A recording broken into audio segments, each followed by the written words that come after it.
मेरे बड़े वाले बेटे ने ये लोग सब अस्पताल लेकर गए। 33 घंटे के अंदर मेरा बच्चा चला गया।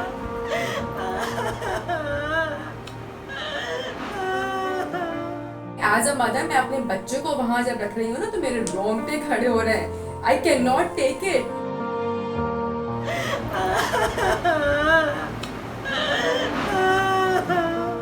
Justice for Sara, justice for शहीद। क्या हमारी जिंदगियां सिर्फ एक हैशटैग बनने तक की लिमिट पे रह गई हैं? हमारी मॉमकास्ट की टीम ने उस माँ को विजिट किया जिसका बच्चा अपने ही बाप के हाथ जलाया गया। हमारी हिम्मत नहीं थी कि हम उससे डायरेक्ट बात करते, लेकिन जब हमने इंटरव्यू देखा, हमारे लिए सबसे मुश्किल काम था इस कन्वर्सेशन को होल्ड करना, लेकिन हमें करना था क्योंकि किसी को तो इस पर बात करनी थी। क्योंकि मुझे नहीं पता कल को कहीं हम भी एक हैशटैग ही बन जाए, क्योंकि अगर आज हमने इन साइकोपैथ्स को एड्रेस नहीं किया तो फिर हम अपनी जिम्मेदारी नहीं पूरे कर रहे। आप भी ये क्लिप देखें और फिर वापस आते हैं उस पर बात करते हैं। मैं सिर्फ जो उस दिन का जो वाक़या हुआ है मैं सिर्फ वो बताना चाहूँगी कि जो है ना, उस दिन मेरी तबीयत सही नहीं थी, सर में मेरे दर्द हो रहा था। दवाई खाकर मैं लेटी हुई थी आंगन में। मेरी जो छोटी वाली नंद गुड़िया है वो मेरे बराबर में ही बैठी हुई थी। मैं ऐसे आँख बंद करके लेटी हुई थी गनूकी में और वो बैठी हुई थी। अंदर इसके बाबा पढ़ा रहे थे। उसके बाद मुझे मेरी नंद की आवाज़ आई, कमरे की जानिब से ही आई, कमरे के अंदर से बल्कि आई, भाई ये क्या कर रहे हैं आप। मैं सोची कि चूल्हा हमारा बनने गया हुआ था उस दिन ना, चूल्हा बनने के लिए देकर वो खुद आकर बैठकर पढ़ा रहे थे बच्चों को। अब बोले 10 बजे चूल्हा आएगा ना फिर मैं इसको जलाऊंगा। अपने जिसको जलाया उन्होंने, उससे एक दिन पहले भी छोटे वाले बेटे को जलाया था उन्होंने, हाथ जलाया था उन्होंने। आज तो चूल्हा था ही नहीं। मैं बिल्कुल रिलैक्स होकर सर का दर्द की गोली खा के सो रही थी मैं। उसके बाद जब मुझे आवाज़ आई मेरी नंद की कि भाई ये क्या कर रहे हैं आप, उसके बाद मैं बोली पता नहीं क्यों बोल रही है ये कि ना भाई ये क्या कर रहे हैं आप। मैं उठ के सोची मैं कमरे में जाके देखूँ ना, पूरे कमरे में आग लगी हुई थी। पूरा मेरा बेटा जल के ना यहाँ दौड़ रहा, चटाई जली। मैं चीखने लगी, चीख के मैं सबको बोलने लगी, चीखने लगी मेरे घर में आग लग गई, बचाओ बचाओ बचाओ। और उसके बाद मैं गिर गई, मुझे नहीं याद उसके बाद किस तरह मेरा बच्चा बचा, किसने बचाया। ये लोग कह रहे मेरे शौहर ने बचाया, मेरे बड़े वाले बेटे ने, ये लोग सब अस्पताल लेकर गए। 33 घंटे के अंदर मेरा बच्चा चला गया।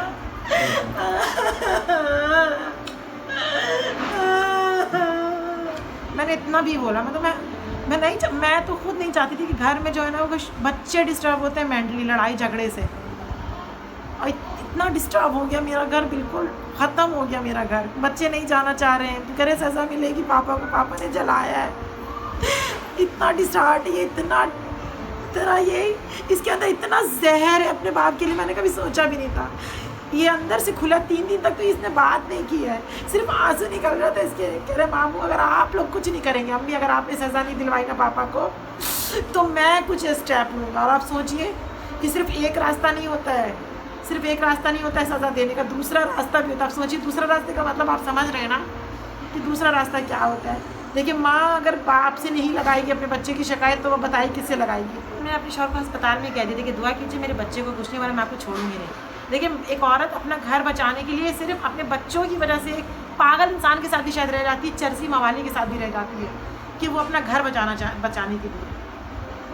मैं भी बसा रही थी, 17 साल से बसा रही थी अपना घर, लेकिन जब मेरा बच्चा ही नहीं रहा तो बाकी 3 बच्चों की क्या गारंटी है। आज में सज़ा नहीं मिलेगी ना तो फिर उनको लगेगा कि ये तो होना ही था और ये मेरे हाथों हो गया। कहा कि रिसर्च एंड डेवलपमेंट करेंगे, उसके बाद बोल करके पैर में तेल डाला है। उसके बाद फूफी थी एक वहीं पर मौजूद थी, उन्होंने आकर हाथ पकड़ा है तो गुस्से में आके पूरे जिस्म पर उन्होंने तेल छिड़क के उसके बाद फिर आग लगाई है। इस तरह लगी आग और बिल्कुल सुकून में लगाया, कोई शैतानी चक्कर कुछ नहीं था। और ये इतना बड़ा काम अचानक बिल्कुल नहीं होता और गुस्से में नहीं होता है, इस तरह नहीं होता। ये पहले से इसके बारे में सोच सोच के ऐसे होता है ये काम। आप लोगों ने रोकने की भी कोशिश नहीं की? नहीं, हम रोकते तो हमारे ऊपर भी तेल छिड़क देते हम, यही मसला था। ज़हनी तौर पर वालिद साहब मसले मसाइल थे, डिप्रेस थे, सुना है जॉब वगैरह का मसले मसाइल थे? जॉब बिल्कुल सही थी, एग्री ऑटो में लगे हुए थे, बस छुट्टी थोड़ी ज़्यादा हो रही थी। बाकी घर के हालात बिल्कुल सही थे, ओके चल रहा था सब, पढ़ाई सही थी। मर्द हमारे गार्डियंस होते हैं, हमारे कव्वाम होते हैं, उनको हमारा केयर करना चाहिए और वो हमारे साथ ऐसा करें तो कितनी इनजस्टिस की बात है हम उनके ऊपर रिलाई करते हैं, हम भरोसा करते हैं, अपनी पूरी जिंदगी माँ बाप अपने बच्ची बेटी को अपने जो है किसी इंसान के हवाले करते हैं, and this is what he does. अगर हमारी बेटियों के साथ इस तरह से होगा तो how can we handle this situation? नहीं, अगर मैं 2 सिचुएशंस देखूं, अगर मैं शहीर की सिचुएशन देखूं तो the father has been doing this kind of stuff, जो वालदा बता रही हैं, तो वो थोड़े वायलेंट थे। So this should be a warning for the mother as well कि आप जब वो सिचुएशन हो रही है, हम बहुत सी बातों में चीज़ें जाने देते हैं, लेट गो करते हैं। जैसे वो अपनी शादी सेव करने के लिए she was okay with children being burned and बड़े वाले का हाथ जला दिया, उसकी हड्डी तोड़ देते।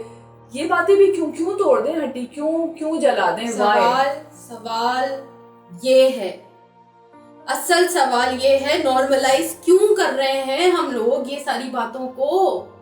मसला क्या है? आपको क्यों समझ नहीं आती एक बात कि वहशत रहती है?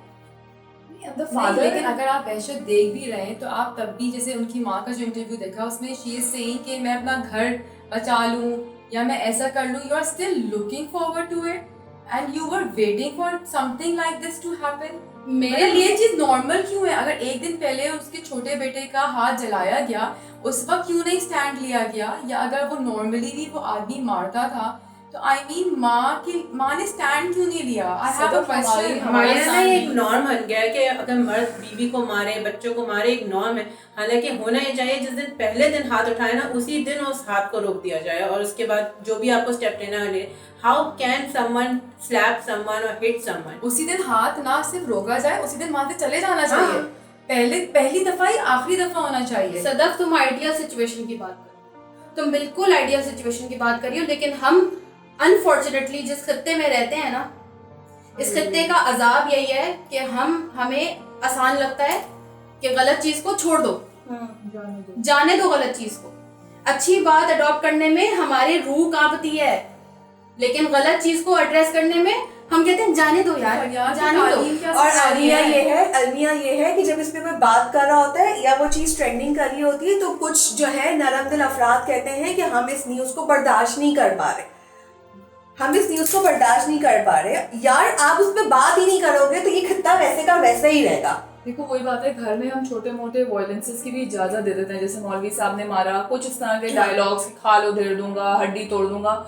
Why are these kind of sentences being used in houses? इस चीज को सुन के बहुत नॉर्मलाइज हो जाता है। अनफॉर्चुनेट है कि वो कहते हैं ना कि औरंगी में रहता था ये बाप जिसने अपने बच्चे को जलाया, और ये आदमी इस्लामाबाद की एलीट क्लास में आता था, तो एजुकेशन का तो यहाँ पे लेना देना ही नहीं है।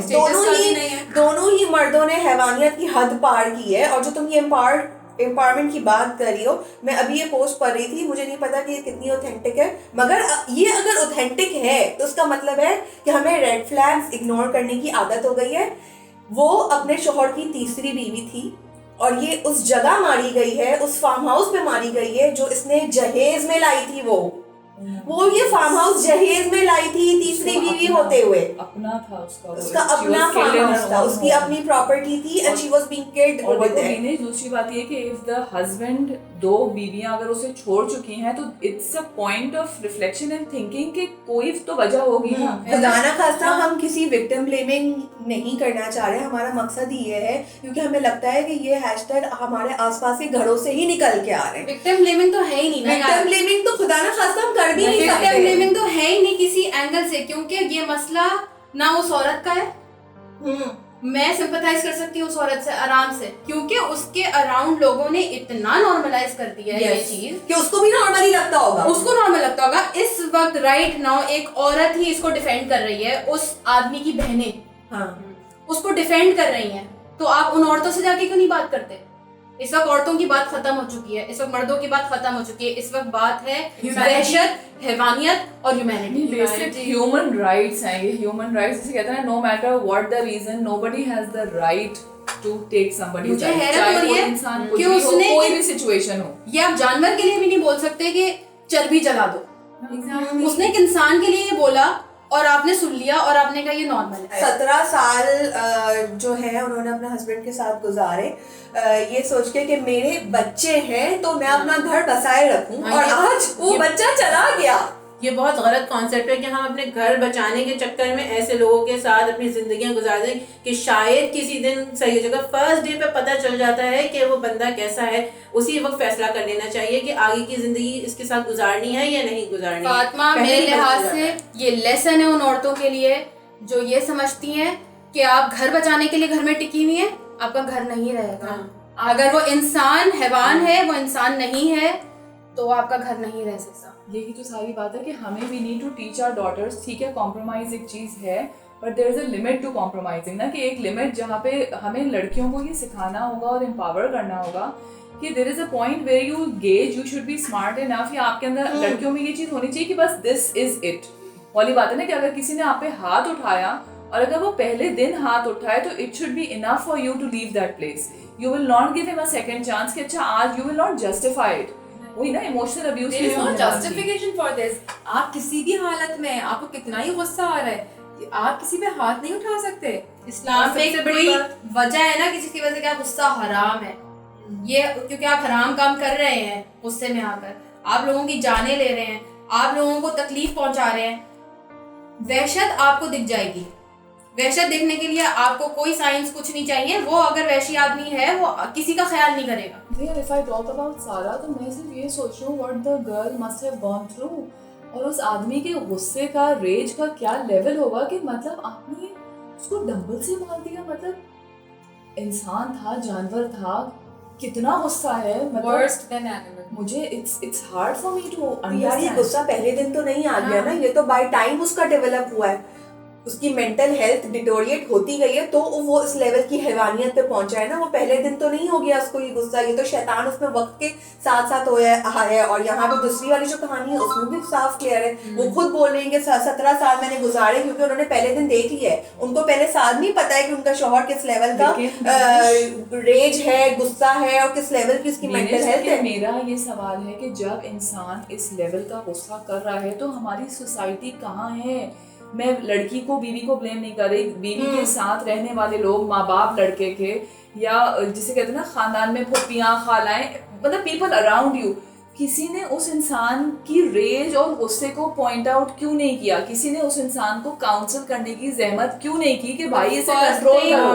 The first thing as a society we need to do is point out ये जो सारे इश्यूज हैं हमारे रेज के, और इनको नॉर्मलाइज करना बंद करें। गुस्सा भरा है, मतलब ये इतनी frustration, हमें इनको फ्रस्ट्रेशन कि normalize करना अगर बंद देखो, अगर मैं अल्लाह ना करे विक्टिम हूँ और कोई मुझ पे गुस्सा कर रहा है, तो if I am not able to cope up, या मैं नहीं समझा पा रही उस शख्स को, तो मेरे इर्द गिर्द जो लोग हैं वो तो देख रहे हैं ना कि मैं विक्टिम हूँ। वो कहाँ है? वो नॉर्मलाइज कर रहे हैं, वो मुझे तसल्ली दे रहे हैं, जस्टिफाई कर रहे हैं, वो जस्टिफाई कर रहे हैं और नॉर्मलाइज कर रहे हैं कि नहीं कुछ बात नहीं, मर्द गुस्सा कर जाता है, अरे मर्द को गुस्सा है, उसको बाहर की प्रॉब्लम्स हैं। आप इस तरह आप जस्टिफाई करते रहते हैं and there is no end to this justification. दूसरी बात ये कि देखो, हम ये भी करते हैं कि अगर मोहल्ले में भी अगर हम कोई शाउटिंग या कोई इस तरह के इंसिडेंसेस देखते हैं तो सबसे पहले हमारे पड़ोसियों का या हम लोगों का क्या रिएक्शन होता है कि ये उनका पर्सनल मामला है। यार पर्सनल मामला ठीक है, एक हद तक है, but when voices are being heard, आप उस मोहल्ले में रह रहे हैं, आपको आवाजें आ रही हैं, तो you as a citizen need to take some steps. कि अगर मैंने कभी सुनी, मेरे साथ वो आगे मैंने अड़ोस पड़ोस में कोई आवाजें सुनी, तो I check, I called them, I घंटी बजाई या कुछ, आप पूछें कि भाई क्यों चीख पुकार हो रही है। आपका कोई एज अ सोशल जिम्मेदारी बनती है ना। वक्त के साथ साथ हम डिसेंसिटाइज होते जा रहे हैं, ये सब कुछ हमारे लिए नॉर्म बनता जा रहा है। आज हम ये पोस्ट पढ़ रहे हैं, आज हमने ये वीडियो देखी है, हमारा दिल हिला हुआ है, ठीक है, क्योंकि एज अ मदर मैं अपने बच्चों को वहां जब रख रही हूँ ना तो मेरे रोंगटे खड़े हो रहे हैं। I can not take it, ठीक है, लेकिन 2-3 दिन के बाद क्या होगा? क्या मतलब इस पे हम चुप हो गए? हम ये समझेंगे कि हम तो अपने बच्चे के साथ ऐसे नहीं कर रहे हैं, करेंगे तो यार मतलब क्या अगर कोई एक पाकिस्तानी बच्चा है, क्या मतलब हम उसके लिए फील नहीं करें? बात सारी यही है कि जब कोई आवाज उठाने ही करता है तो या तो अगर वो औरत के खिलाफ आवाज उठा रहा है, औरत के लिए आवाज उठा रहा है, तो उसको फेमिनिस्ट करार देके फेमिनिज्म और उस वॉर में डाल दिया जाता है। यहाँ पे आवाज उठाना भी तो मुश्किल है ना। हम देखते हैं सोशल मीडिया पे पोस्ट आ रही है और नीचे बेहिसी वाले कमेंट्स देखो तुम यार ना, देखिए उन औरतों को रोने की आदत हो गई है, इन औरतों का तो ये मसला है, वो मसला है। फॉर वंस अगर हम एक बार भी उन पोस्ट पे अपने आप को रख के देख लेना उन जगह पे, हमें अंदाजा हो जाएगा कि यही वो कहानियां हैं जो अब अगेन हैशटैग बन जाती हैं, थोड़े दिन ट्रेंड करती हैं। मैं अल्लाह का वास्ता दे रही हूँ, अल्लाह का वास्ता दे रही हूँ, इस वॉर से निकल आए कि औरतों का साथ देना है या आदमियों का साथ देना है, ट्रांसजेंडर का साथ देना है, उसका साथ देना है, उसका साथ देना है। इन मसलों पे ध्यान दे दें। सही को सही बोलो, सही को सही बोलो, गलत को गलत बोलो। सही और गलत के बीच में कोई ग्रे एरिया नहीं है। Black is black, white is white.